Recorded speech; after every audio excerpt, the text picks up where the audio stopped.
appreciate y'all tapping in with us, man. It's your boy, Chris. You know what I'm saying? My brother let me step in and do some work. Man, shout out to Roo-Bear Media.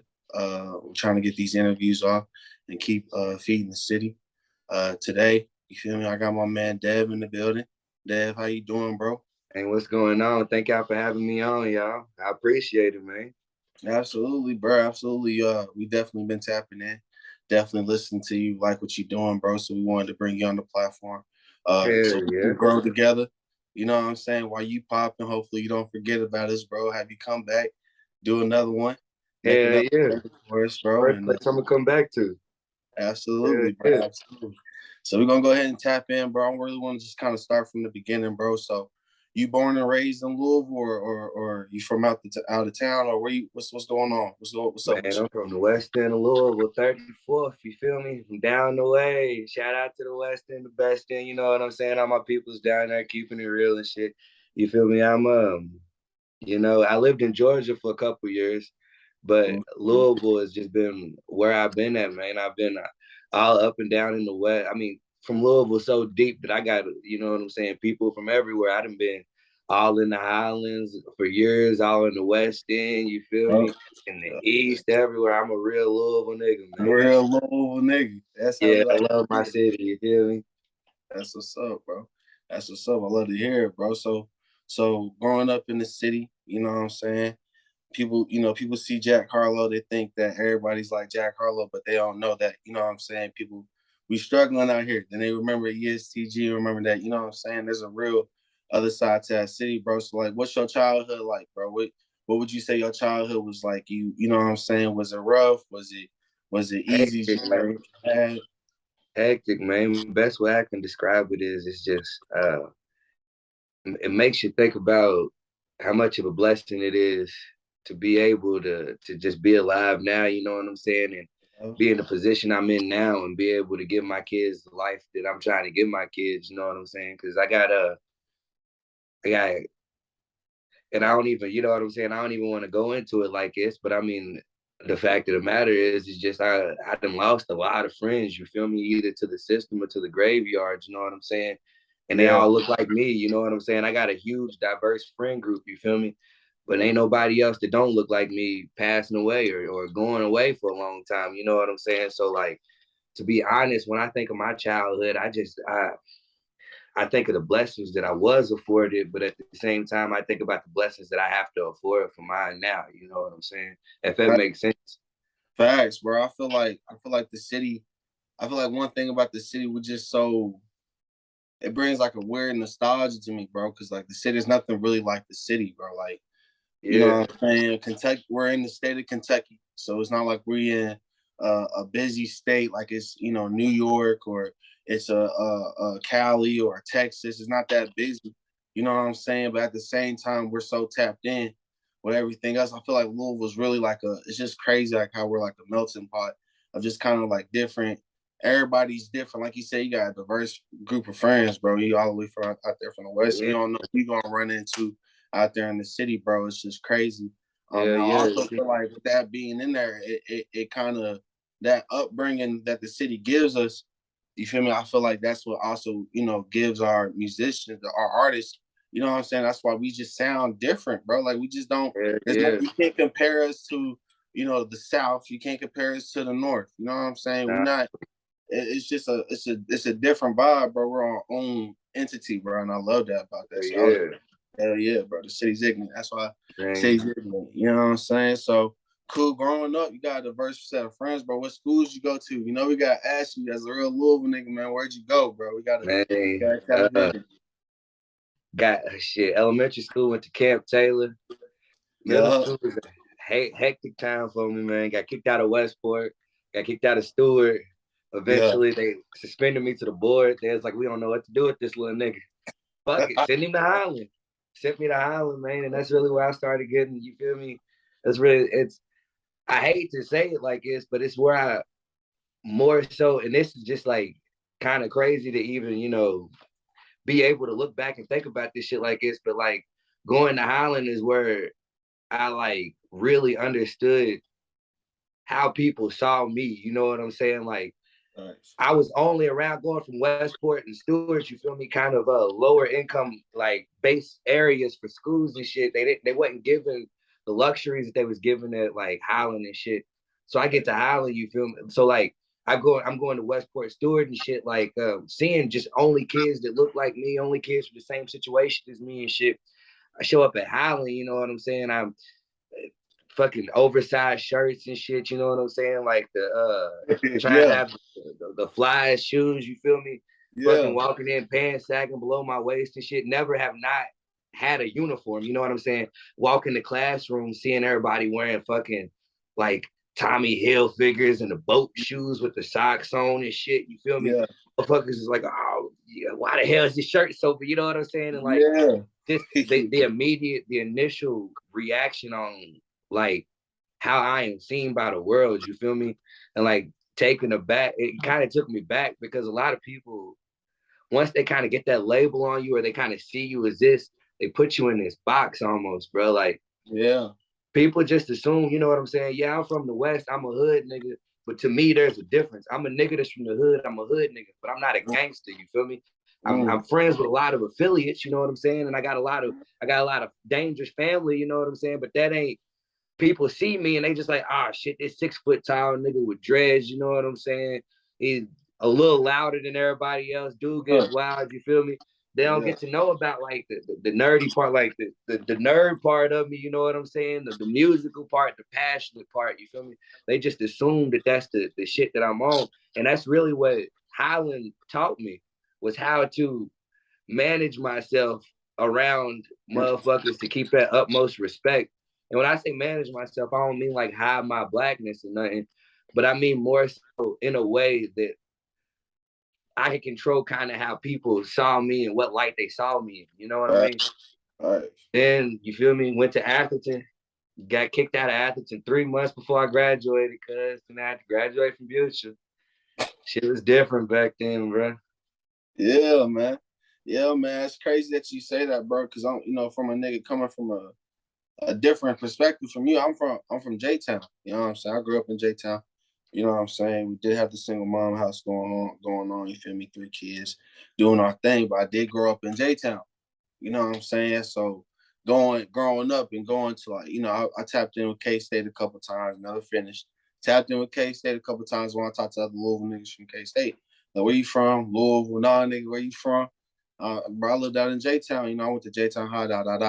Nigga, I ain't Louisville, da this, da that. You know what I'm saying? And most people always assume that, you know what I'm saying, niggas from out that way isn't, you know what I'm saying? But as time went on, niggas could obviously tell, bro, like, you know what I'm saying? J-Town got their hands in shit too. You know what I'm saying? And we may not, just because a nigga's not, you know what I'm saying, all this, all that, don't mean, hey, you trying to hide your blackness, like you said, like not trying to not be yourself, but also that you able to be in these rooms, bro. Because at the end of the day, these white people, you feel me, they run these rooms. You know what I'm saying? They have the control in these rooms and strictly have the music thing on a real life thing, because you know what I mean, niggas going through real life, like they got the jobs. You know what I'm saying? You're gonna be talking to them for the jobs. You can't. You know what I'm saying? You gotta know how to present yourself. You gotta know how to be. You know what I'm saying? That's just part of life. When you're point blank, bro, you can't be a real nigga all the time, man. Real niggas all the time be dead and there, like you said, and Louisville is getting to the point to where, bro, a lot of niggas is dying. A lot of young niggas is dying. That's what's crazy. Population-wise, we're one of the most dangerous cities. Yeah, bro. I mean, it's treacherous out there, bro. For real, it's getting worse. You know what I'm saying? And shit, it is what it is. You just gotta be able to move. I feel like it's always kind of been like that, but I feel like niggas been able to get their hands on guns. I feel like it's always kind of, you always gotta keep your head on the swivel, but it's just been like the kids is getting younger and they be able to get their hands on these guns, bro. So but that's a whole, you know what I'm saying? We could say that's a whole nother, you dig? So, but you said you went to Atherton. You know what I'm saying? So I got some ties in Atherton, bro. I could tap in. You gotta tell me about the Bible studies, bro. What's going on with these Bible studies, bro? Tell me. Oh man. Talk to me. You gotta tell the people what's up with the Bible studies, bro. Apparently they were legendary. So first off, we gotta start with how they got their name. You know what I'm saying? Okay. um, I used to, so my mom's, you feel me, would go to work at 3 o'clock in the afternoon. I get home from school at like 3:15 and shit. Right. But the way my mom's had it set up was I was pretty much just like on punishment from like 6th grade until I left the house. You feel me? Like she just a nigga was just always into some shit. Did shit like she called me texting this little girl some nudes and shit. I used to get nudes from this little girl and shit in like 8th grade and shit. Took my phone away. Yeah. I couldn't have like, you know what I'm saying? There wasn't no phones. There wasn't really no friends and shit. I mean, I wrestled on the wrestling team, played football and shit. That was my like best way of being around people. So when she started this job and shit, she would go at 3 o'clock. She wasn't coming home till like 2 in the morning, 3 in the morning and shit. So I'm like, fuck it. I'm ready to just start having people over my crib. Right. So I slowly start having people over my crib every Friday. It goes on for like 3 weeks. The school police officer hears about it, who happens to be one of the parents of one of the kids on the team with me. Yeah. He comes to me. He's like, "Look, we know what's going on, Devin. You can't be throwing these parties. We see pictures. The school knows. You know what I'm saying? Yeah. There's pictures because there's a picture of me walking in with this box of, and like we was young. You know what I'm saying? So like we was getting what we could. You feel me? Like 15, 16 and shit. But I have a box full of brunettes, bro. $10 a bottle. You know what I'm saying? Cause all kind of different flavors, bro. And I just would just go nuts in my mama's crib, you feel me? All of a sudden, bro, I don't know what happened. I'm like a junior, you feel me? I got like just kind of blindsided one night. I looked down my street, nigga. Everybody's driveway's full of cars that I ain't never seen before. Nigga, the streets taking over, bro. I turn around, bro. It's like 600 people in my mama's house, you feel me? Yeah. Really, but everybody know me, you feel me? So it's like, it's not 600 strangers, it's like 600 Atherton kids. I'm like, what the fuck, from seniors to freshmen, you feel me? Because my whole thing was, I never turned nobody away. Unless we was beefing, you can come to the party, you feel me? Right. Well, they started getting a little too fat for my mama's crib. So other people would start calling me, bro. Like, I'm talking about, like, I'd just be chilling there on the weekend. A nigga text me and be like, what you doing next weekend, Deb? I want you to throw a party over here. Damn. So I started referring to him as Bible study. So we talk about him around school. Damn. Nobody would, So we talk about him around school. The school wouldn't catch wind of it. To the point where I took a Holocaust class in senior year. You know, just one of them bullshit classes. You don't even need the credit. You just take it to take the class. You feel me? Right. Well, I always found interesting. I always found history interesting and shit. Because if you don't learn how they did motherfuckers back in the day, you're not gonna see how they doing you today. You know what I'm saying? Right. So I find history interesting. Well, in the Holocaust class, one of our things was we had to go out and do for the community. Right. But nigga, I was selling drugs. That's what I was doing for the community. You feel me? So at the end of every 6 weeks, he had motherfuckers tell what they did. 6 weeks, he calls on me and he's like, Devin, get up in front of the class. Let them know what you've done for the community. So I get up there. Of course, I ain't done shit. You feel me? Right. It's all seniors in this class. You feel me? And I was wrong. This is the end of my junior year when this is happening. It's all other seniors in this class. So I'm a junior, got all my credits and shit. Yeah. And then I'm here with all these seniors. I stand up there and I'm like, well, I've been having Bible studies for the community. Cause the teacher looks at me baffled with like a face of like, are you serious, Devin? You've been hosting Bible studies. Are you for real? Yeah. He goes, are you telling the truth, Devin? I go, I swear to God, a lot of the people in this class have been coming to my Bible studies. Bruh, half the motherfucking class raised their hand. He's serious. He's having Bible studies. I was there, bro. Cause this just took off from there. So as I started to get older, turning 18, getting out of high school and shit, I started getting afforded better opportunities. Like my richer friends and shit would be like, hey, come to my house for a party at my crib. Right. Just got to the point where, nigga, it was 1,500 people in the crib and shit. Like Project X, I'm talking about like fucking take 30 minutes to walk through the party. Not like, oh, because you stopping, because it's like shoulder to shoulder and shit in there, cuz, and like fucking like some crazy shit. Like I'm talking Project X shit, like a little person was at one of my parties, cuz like I'm talking about just came out of the fucking crowd, bro. I was like, I done seen it all now, cuz like shit's nuts, bro. First time I ever seen a bitch do yay and all that shit. Shit was wild, cuz like, and it really turned me on to a whole bunch of people, like got me into a whole bunch of different like shit, bro. Just meeting people and shit. I'll never forget, bro. I'll never forget the last one I ever threw, and this is what killed it all. Actually, Jack Harlow was talking about it in one of his interviews. It's about 1,500 people. Yeah, he name dropped me and everything, bro. I was hitting my line and shit after he dropped the interview. He was like, "This dude named Devin throwing these Bible studies, wildest parties I've been to." Motherfuckers was hitting me on Instagram like, "They official now, they stamped." So I went on Instagram and made a statement. I was like, "Look, I love Jack Harlow and all, but they've been stamped. They've been official. I ain't need that nigga to put his name on it." But it's about 1,200, 1,300 people in this apartment. It's one little apartment. We didn't cave the floor in the apartment. We on the second floor caved in, nigga. The deck fell off the back, bro. The police came twice. We just so happened to be on 3rd Street around all those fraternities and shit. When they came the first time, they was like, "Y'all need to go inside. Y'all need to take it inside. Y'all can keep having y'all party. Just take it to the back." The second time they came, got me, nigga. Damn. And I'm talking to the police. I'm loaded at this point. You feel me? Yeah. And he's like, "Look, I understand this is a frat party." And I was like, just like that, I knew it. I was like, "Cool. All right, that's what we're going with. It's a frat party. Fuck it." So they was like, "Just keep it inside. Keep the people off the street." Well, when you're a nigga like me, I don't beef with niggas. You know what I'm saying? I really don't beef with niggas. I'm a non-confrontational nigga. I used to be a very confrontational nigga, but I didn't realize that I ain't really got nothing to prove no more. You feel me? So I'm a very non-confrontational nigga. So I'm good in every hood. You know what I'm saying? From the East, I got niggas in the East. I got niggas from the West. I mean, I got my family's in the West. I got niggas Newburgh everywhere. You feel me? Yeah. But the only problem with that is niggas ain't like me. Niggas got beef with other niggas from around the city. So when you take 1,200 people and mash them together, somebody's gonna have beef with somebody. Right. Just so it happened that some of my more, you know what I'm saying, rowdy family styles to people that they didn't like, and you feel me, got to busting.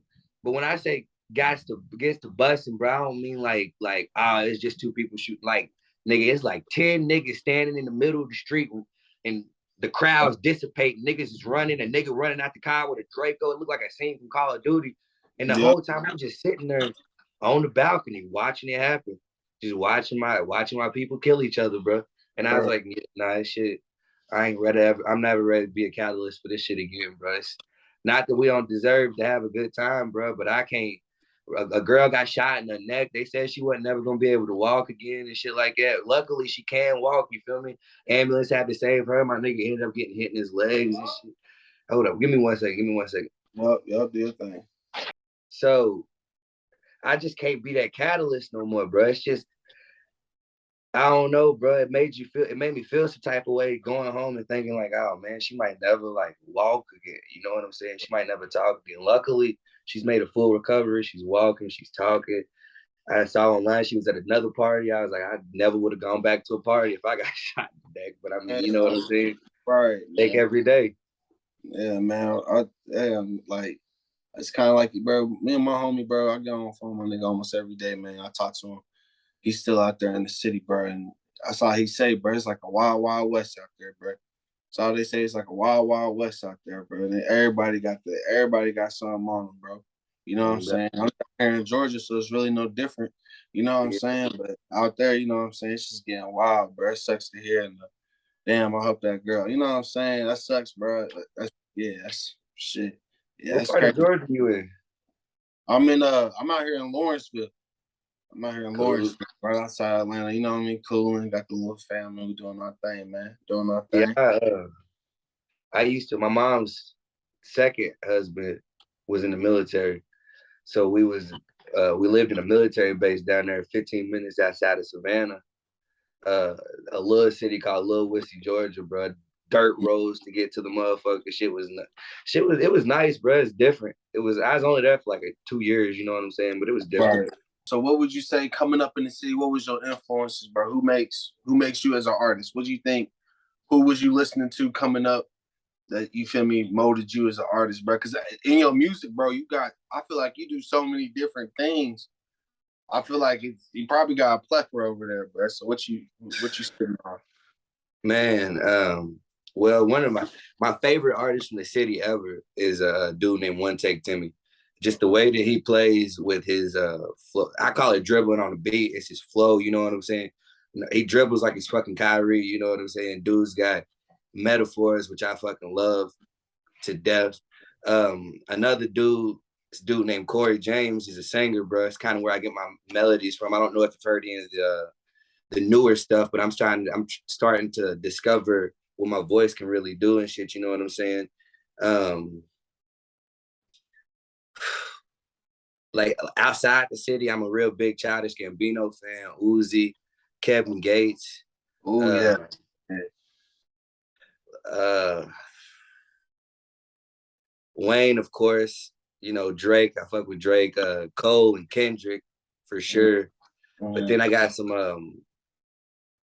older people that like I really like Bobby Blue Bland, like just the way he like that old nostalgic vibe almost reminds me of Cleaning Up on Sundays and shit.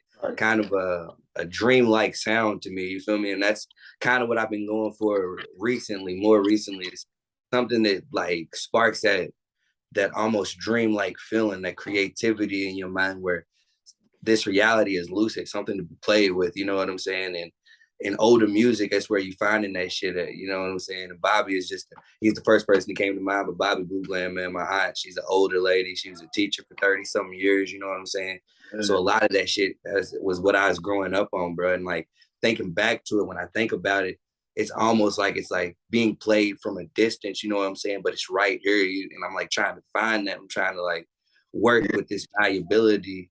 I'm trying to work with the malleability of like my own memories to try to pull that out, you know what I'm saying? That's kind of what I go for in my music. At least recently, it's what I've been trying to go for.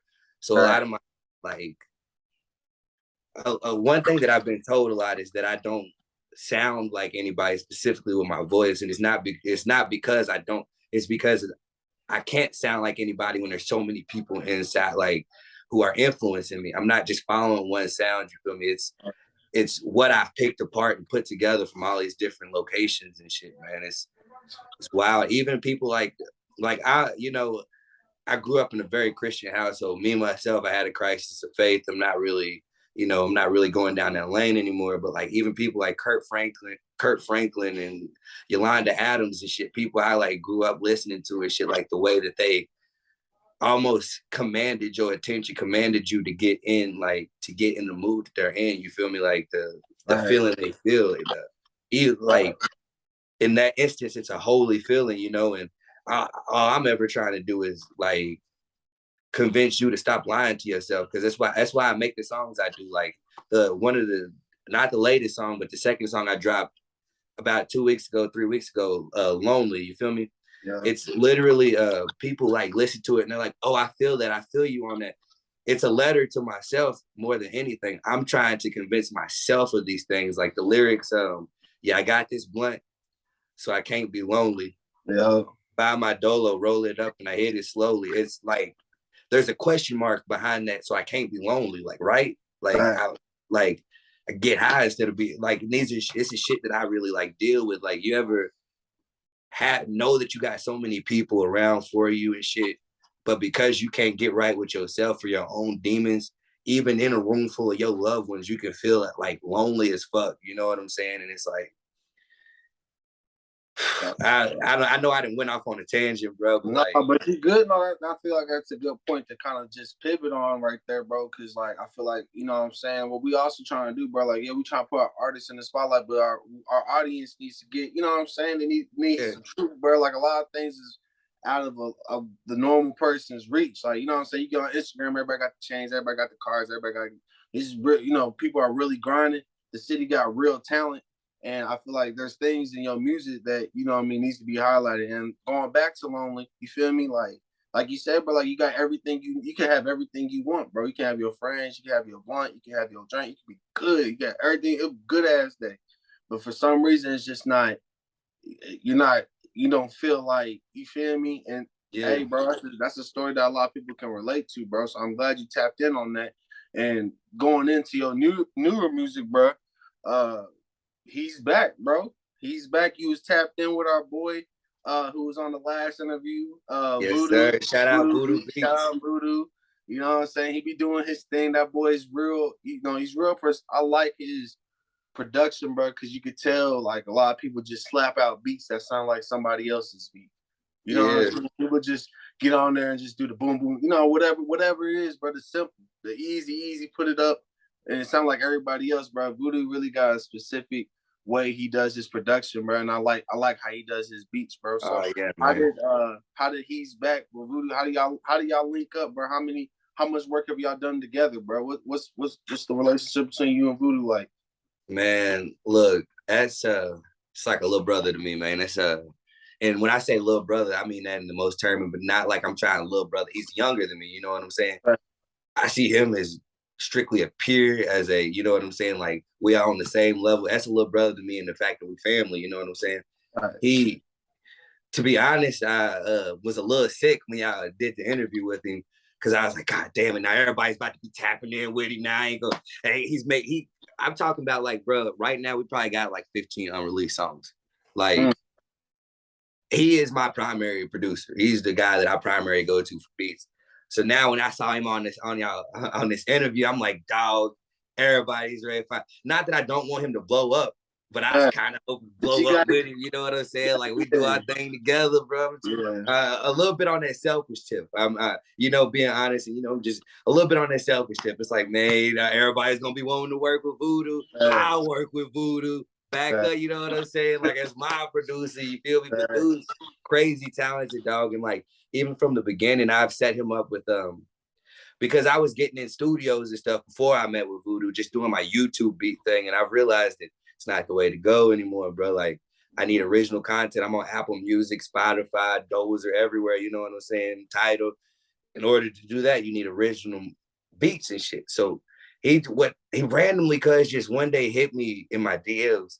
He was like, hey, I really, really like your music. And this is like, I didn't really know, dude. I mean, I went to school with him and shit. I didn't really know him because I really like your music. Here's some beats. First person to ever do that. Now I've had that happen to me plenty of times since then now. Like now that I'm dropping more and I'm getting a more professional sound, something that he tapped on that actually does happen a lot as a rapper up and coming. If engineers and producers like you, they will literally send you beat packs just to put their name in front of other people. So that's what he did. He sent me a beat pack and he did something that not a lot of people who do hit my DMs did first. He listened to my music and he sent me beats catered to me. You know what I'm saying? A lot of people will send me just a beat pack of variety beats. He sent me beats that were like, I know you can get on this. Out of the first 10 beats he sent me, I think like in a week I had 4 songs to him already, which is saying a lot. You know what I'm saying? I don't go in there and freestyle ever. I'm a pen to paper kind of dude. I write my shit down and I go in there, practice it in the mirror for hours. I go in there, I can't, because you know, I want to be a rapper. I want to ball out, but at this moment in time, I don't got the money to go and pay $60, $80 an hour in studio time and waste it. So everything I do is very calculated when I get in the studio. I get in there, it's take me about 20 minutes to record this song top to bottom. Then we're gonna go in, throw our ad-libs in 5 minutes, and then we're gonna sit here and we're gonna get it to a point where I can listen to it in the car, you know what I'm saying? And then I'll send it to have it mixed. Right. So with him, it's just like he understands my sound. He understands the versatility within me. And on a better note, for anybody that is looking to like get in on that, to find a producer that you can have that kind of relationship with, don't just hit your producer about music, bro. You got to hit your producer and hip him to the things that you are hip to. Like sometimes I just call Voodoo and I'm just like we'll just sit there and talk for 30 minutes about anything and everything. Why? Because him knowing these specific things about my personality lets him cater beats to me more because he knows me. He knows the things that I'm into. And just like the subtle things, like if he knows that I'm into Naruto, you know what I'm saying? He might, in the background of a beat, subtly put in like a sample from a Naruto beat, and that automatically will make it harder to me. You know what I'm saying? Like, and I might not even hear it immediately, bro. So a lot of the thing with him is I've taken the time to really like care. You know what I'm saying? I care about him as a person. So it's like, I hate him. How's your daughter doing? You know what I'm saying? How you doing? How you are mentally? You feel me? Which is another thing that as artists we really need to be looking out for each other. Like creative people, I have found, and you know, this is just my opinion. Creative people tend to feel a lot harder than people that don't like to create. We tend to be more emotionally invested in things, and we tend to be a lot more empathetic about things. But at the forefront, we care a lot harder.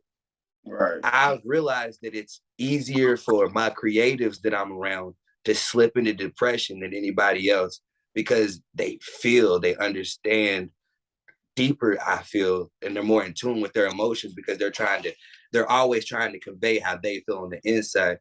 So like hitting him and just making sure he's okay, you could tell the appreciation he has for that. And that's one thing that helps us get closer. Us being closer means that we make better music.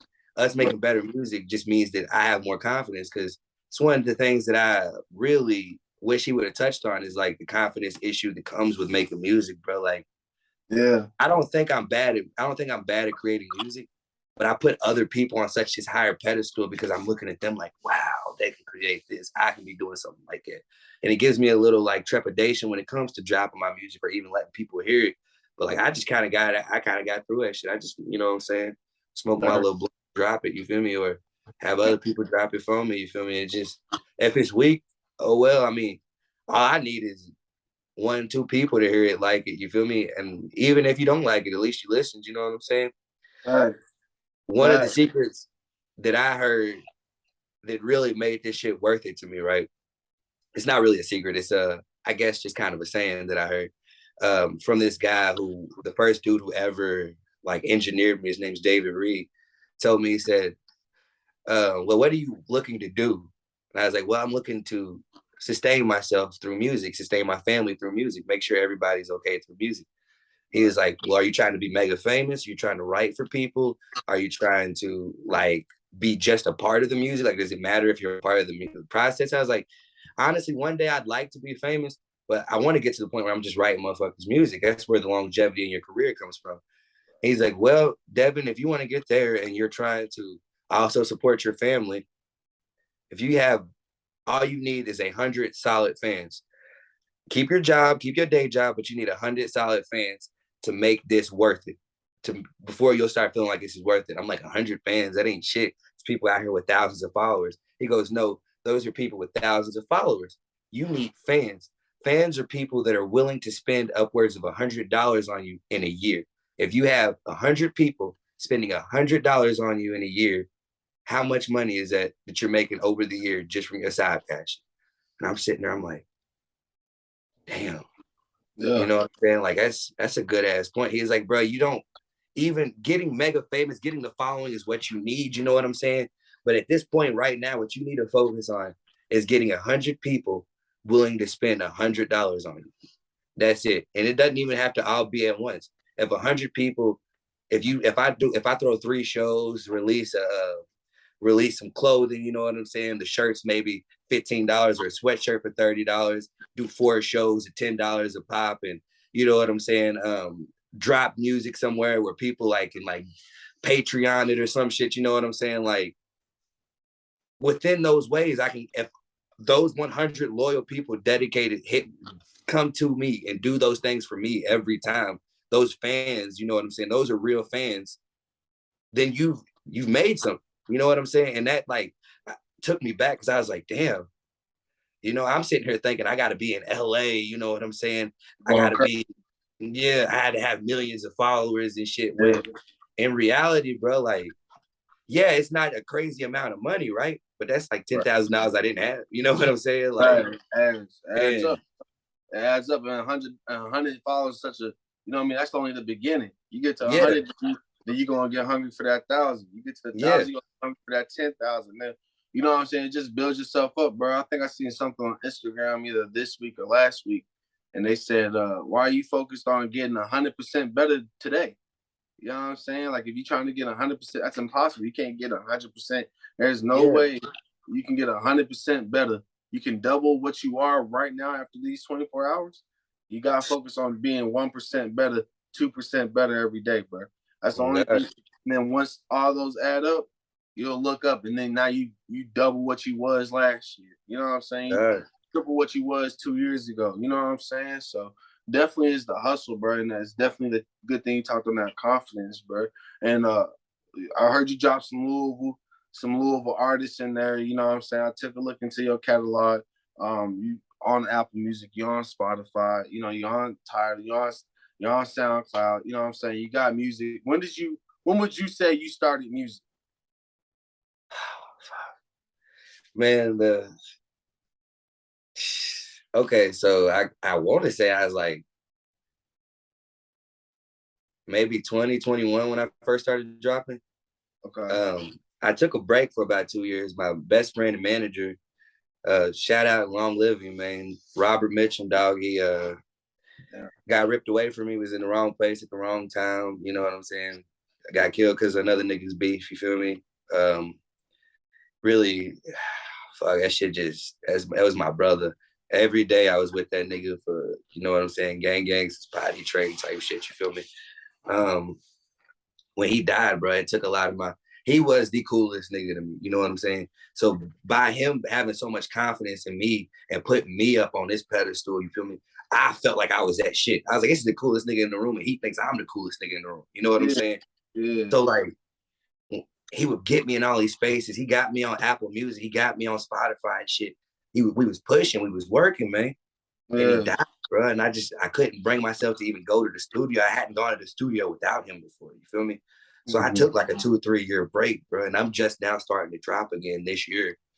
So I started dropping when I was like 20, 21, 22. I was dropping music. Then he died at about 22, 23, 24. And most of my 25, I took off from 25 now, and I just got back into it, man. That's what's up. Never stopped writing it, though. The story, though, that goes behind me being like, I'm going to be a rapper. One of the best freestylers in the city, and he's one of the best singers, period. He doesn't really do nothing with it. I wish he would, man. He's got a lot of talent. Me and him ain't really friends no more, but that was like a brother growing up, you know what I'm saying? So I always have love for dude. His name was Rob Shoemaker. But we would get around, we would go to parties, we would get around these big groups of people and stuff, and it'd be all of these girls and shit around, bro. And they'd have a beat on, bro, and he's sitting there freestyling, bro. And like, I'm watching him have this whole room and captivated, cuz one day I just kind of tapped the other Rob on the shoulder and he's like, what's up, cuz? I was like, bro, I could do this shit. The fuck I could do this, cuz. So I start freestyling. Of course, I'm not as good as him, bro. I'm like, fuck this. I gotta write this shit down, bro. And that's really how it started, because it's kind of born out of, I don't want to say jealousy. I say kind of a competitive niche. I want to entertain. Regardless if the music don't work, I'm gonna figure out some kind of way to make my presence make people smile. Like just take it one, even if it's just for a split second. Like, no matter what you're going through, it don't matter, because right now you laugh. And I kind of equated to, you ever been like driving in the rain, bro? And you go up under a bridge, and it's that brief moment of like calm and clarity, bro. That's my happy space, cuz that's what I call my happy place, bro. I want to send people to that happy place, bro. When people are like going through the raining, like when their fucking life is getting too much, bro, and it's just raining all down on them, you feel me? If for a split second I could be something that makes you forget about the rain, you don't hear the rain anymore, you're not seeing it, just that silence, and everything's calm for a second, and you feel a little relaxed. That's what I want to do, bro. That's why I like make the music that I make. You feel me? That's what's so up. Like, it's just a passion for me, bro. And like, it was all born out of, I see him doing it. It's real easy for him to encapsulize this room. I can do that too. That's how I'm going to spend my energy. And here we are, bro. That's what's up, bro. I like that, bro. And like, you know what I'm saying? I like that, bro. I like that a lot. I see you got songs, you feel me, with Soon Tonio. You know what I'm saying? Another little my nigga, shout out. Wow. You know what I'm saying? Like I said, I was on the ground, bro. I was just, you know, checking out who I was going to interview. I see you got 2K Baby pick with you, bro. You know 2K Baby? Man, I was in the studio with Soon actually, bro. And we was cause I still got we got one song together. I got a song we had to drop because he got locked up before I could drop the song. I mean, he's out now, but we just haven't talked about it. The song's so old now, it doesn't even represent either of us anymore, honestly. Right. But Soon was real tapped in, and this was kind of when I was earlier but Soon was like, man, you gotta check this nigga out, dog. You gotta check dude out. And he did that for me, honestly, dude. Heard my music, he was like, all right, bet. I'm finna slide through the studio then. He slid through and just kind of sat in on a studio session with me. He gave me some advice and shit. He was a real cool, down to earth dude. You know what I'm saying? So it was it's not that I really know him. I met him once, you know what I'm saying? But I met him out of the mutual respect for our music, and he gave me some advice on some shit on how to, like breathing control and like how I need my presence on the mic and shit like that, man. So, he's a real cool dude. I fuck with the fact that I had the opportunity to meet him. I see him doing his thing in music and shit. And I've been lucky to have shit like that. Like, I went to school with Jack Harlow. Jack Harlow used to be at the Bible studies all the time. He was a Bible study regular. You know what I'm saying? I knew dude. Yeah, man. But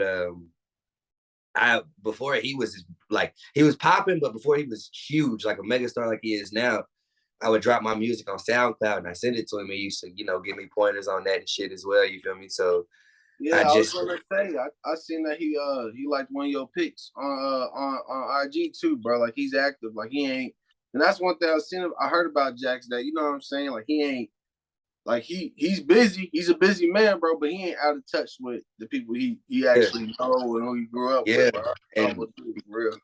Man, shout out to him for this, man. When my nigga Rob died, within like hours of him dying, when everybody was getting the news, you know what I'm saying? Because I knew like 20 minutes afterwards, you know what I'm saying? I was the first nigga at the hospital. I pull up and his mama standing there alone type shit. Hours after that, cuz like when the whole city's still finding out, because Rob was pretty known around the city, you know? Yeah. Literally hours after that, bro, Jack posted a picture of him on his story, R.I.P. Rob, and I was like, it's a real nigga, bro. You didn't have to pay attention at all or anything, bro. Like, that was just real of him, you know what I'm saying? He does, and he is in the city a lot. He is.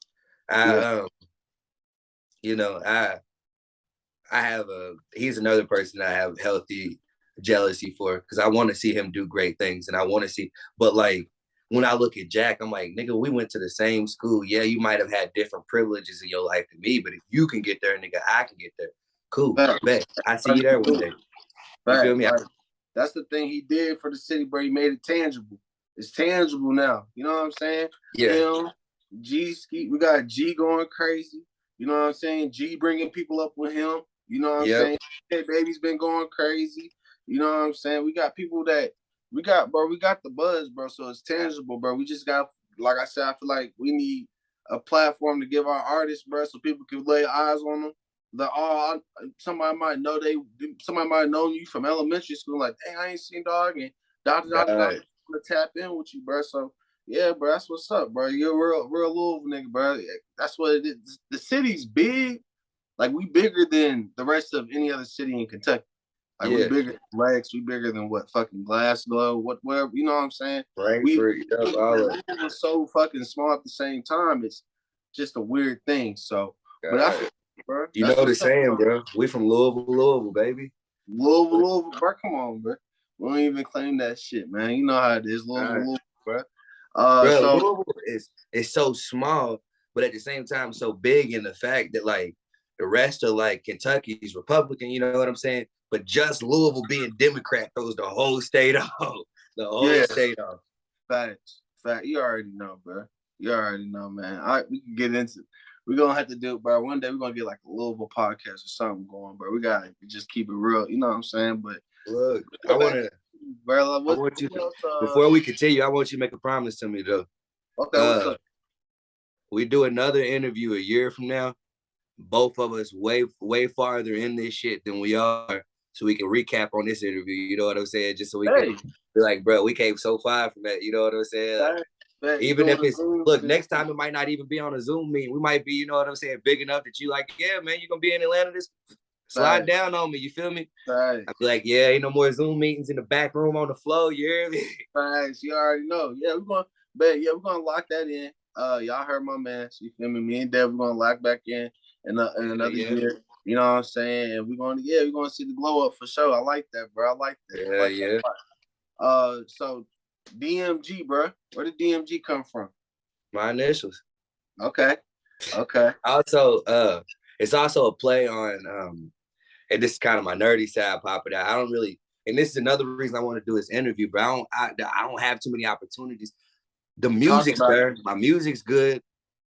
I need to give y'all my personality. I don't really have time to give y'all my personality because, you know what I'm saying? I'm trying to drop quality shit, but stuff like this, I can really get my personality in. So one of the big things DMG came from, not only is it my initials in role-playing games, shit like World of Warcraft and shit like that, it's you have roles. So like you got your tanks, the tanks are the people up front, you got your DPS, the damage, and that's always showed by DMG.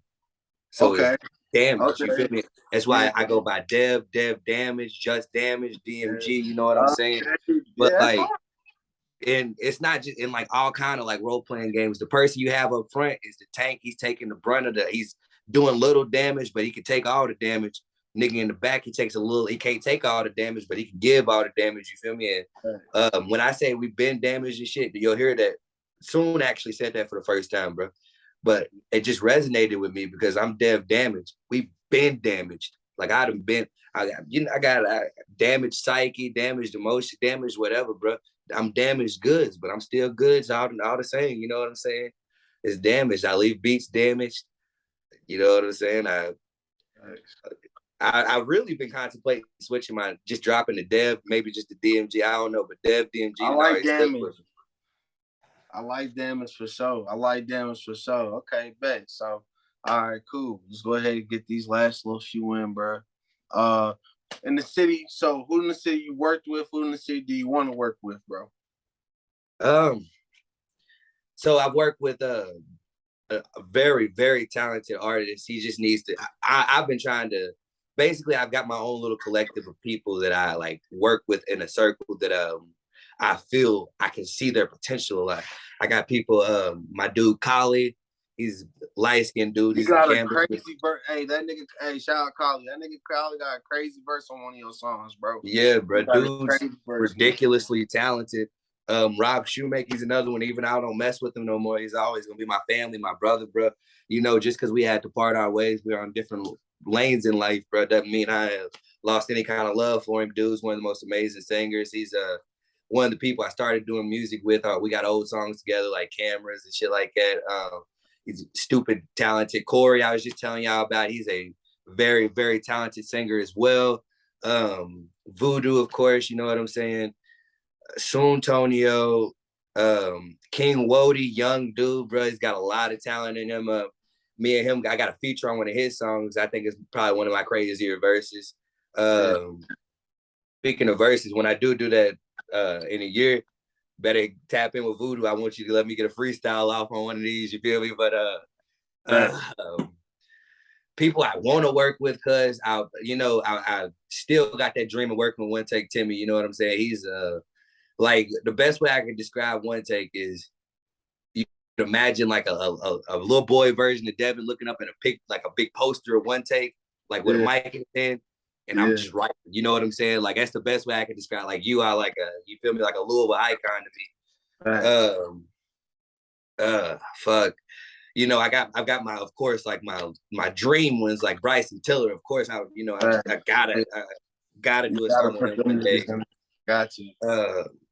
Trap Steve, man, I want to. A lot of my friends listen to him, dog, and dude's pretty. You know, I haven't listened to him pretty like in depthly, but from what I understand, dude's pretty good. I want to, and a lot of these artists, it's not even that I just want to do a song with them, because I really want to learn what makes them tick. You feel me? I want to. When I do a song with people, it's not just here's the verse. You feel me? It's cuz slide on me. I got a studio. If I'm gonna feature you in a song, cuz you don't ever got to worry about going to the studio.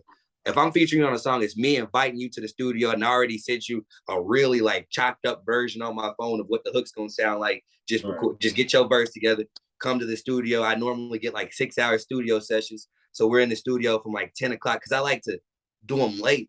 So anything you got to do during the day, go ahead and do it. Feel me? Meet me at 10. We might not be leaving till 5. Don't worry. I got a couple bottles of Henny. I got a couple bags of different weeds. You feel me? We're going to sit here while he's priming his beats up and shit, getting the equipment ready for that first 30 minutes. We're going to sit here and chop it up. You feel me? We're going to talk. And these are all people I find interesting, like as creatives and creative minds. So these are people that like I really want to work with and want to continue building with. You got people like Ishikari. He's not really huge, but dude's got so much raw potential and talent. I'm chomping at the bits to work with him a little bit. You know what I'm saying, bro? I got my white boy Donnie Dill. You know what I'm saying? Niggas don't know about Donnie Dill. When Donnie Dill drop, dog, it's gonna be some different shit. And I'm hoping I can be on that first song with him, or at least get him on my get his first song on my feature, bro. Dude's crazy, and I know he's gonna make waves. Looks the part and everything. Dude's ridiculous. You know what I'm saying? I got another white boy, White Windu. I'm trying to get him on my song. You feel me? Which gotta respect the name, cause you picked the only black Jedi, and that's who you want to emulate. White Windu. I can appreciate that. You know what I'm saying? God, fuck with him. That's what's up, yo. Y'all tap in with my boy Damage, bro, so we can make some classics, bro. I want to hear the city go up, bro. For real, everybody need to work together, bro, and just build the city together, bro. So what's next? What's next for you, Damage, bro? What you got coming up, bro? I got probably which I was planning to drop a tape. So I got so many songs, bro. I probably have like 25 songs ready to drop. You know what I'm saying? They just need to be, a couple of them need to be mixed and shit. I'm now more so working on trying to set these shows up, because I know with just my background and the amount of people I know, because it's just I guess a little word of advice for anybody that's ever getting into anything like this. The one thing that helped me with music a lot was me throwing parties. When I threw parties, I had this thing called a contact list, which every time, not like in my phone or nothing, it was I physically wrote it down on a piece of paper. This is the person's name. And what it is you write you down a list and you just keep accumulating it as you go on. And these are people that are in certain subsets of groups that are kind of almost ringleaders in these groups, in the sense that if they say, hey, this is what we're going to do this weekend, everybody in the group's like, cool, fuck it, let's go. You know what I'm saying? Right. So with parties, I would never invite nothing but like 80, 90 people, but those 80, 90 people are all bringing 10 to 15 people with them and shit. Right. So I have these strategies on how to get people in the door. So now I'm working on, I don't have the craziest following for music, but I have a nice following for who I am as a person. So I'm working on trying to get these shows going. I know that I could easily like get 120, 150 people into a venue. Yeah. Now it's just about getting my music out there. So that's really what I'm focusing on now. And I've been having a lot more time to sit back and think and like listen to my music, bro. And I'll listen to it, turn everything off, and even down to the lights, bro. And I just be sitting there almost like I'm falling asleep, but I'm sitting up in the bed with headphones in, and I just imagine like what kind of visuals I see with this and shit. So now I'm really getting into storyboarding and shit in these videos. And I want to start making videos, bro. And I promise you, I will have some hype videos. It's just a bunch of nothing, bro. But a lot of my videos, I want to be very kind of art house, you know? Like I want. Hold on real quick, Dad. Hold on 1 second, bro. Hold on. We gotta end this real quick. Hold on real quick. I'm gonna call you. We're gonna get you another. We gotta get another. Hey, bro, as many times as we gotta do this, cause I'm enjoying. Hey, the conversation is nice. So you feel me? That's what's up, bro. I'm glad you're enjoying it, bro. Let me get this Zoom set up, and I'm gonna hit you back in a second. All right? Yes, sir. All right, bro. So what's up? What's next for you, bro? What you got next for you, Damage? What's on your calendar, Brody? Man, I got mad music dropping on the way. I got some shows coming. I'm trying to get a couple of shows going in Louisville before. I want to get 2 done before the year is over. And I want to get these fucking music videos going. I gotta watch out for these music videos, man. It's not gonna be a typical music videos. I'm trying to go a lot more artsy and shit. Really show them. Really want to show the diversity of the West End. They kind of typecast us and shit. You feel me? So I'm trying to come with a little more nuance in my videos, if that makes sense. You know what I'm saying? Facts, bro. Yeah, bro. You know, we tapping in with the music videos, Roo-Bear Media. We got the videos. Make sure y'all tap in with us. We do music videos. If you need a music video, We got you. And you know, last and not least, bro, where can the people find you, bro? What's your Instagram? What's your social media, YouTube? Give me everything. If you got a damn library, what library you go to? I need everything, bro. What's up? I got you, cuz. Well, look, y'all can all find me on all platforms. Spotify, Apple Music, Instagram, Twitter, all of them at Dev DMG. You know what I'm saying? You know it's me. My pretty ass face will be right there. You feel me? Yeah, SoundCloud, same way. Dev DMG, YouTube, Dev DMG. There's a Dev DMG topic and shit. Yeah, shit. Y'all can even Google me. You Google me, I got a page, Dev DMG, man. There you go, Lock man. in with me. There you go, Also, bro. everybody trying to work, my DMs is open. I do not charge for features. You feel me? If you try and work, let me know. I'm trying to work. You feel me? Let's make some magic happen, dog. There it is, bro. There it is. I heard it from the man himself, bro. Damn, bro. Thank you, bro, for tapping in, being interview number 2. You know, the first of many, hopefully, my friend. You know what I'm saying? Yeah. Hopefully we both, like you said, next year, bro, I'm gonna lock you in. We're gonna lock you in. Next year, we're gonna see where everything is, bro. And bro, it's been a pleasure, bro. We appreciate you, bro. And thanks for stopping by, family. Yeah. Thank y'all for having me, man. I appreciate it. And I've enjoyed this conversation. You feel me? And I'm gonna keep tapping in with you and shit, just making sure you're good, seeing how this is going. You feel me? Absolutely, yeah. We locked in, bro. We tapped in. Yeah. So, man. Hey, bro, take it easy, bro. I'll let y'all later. Peace. All right.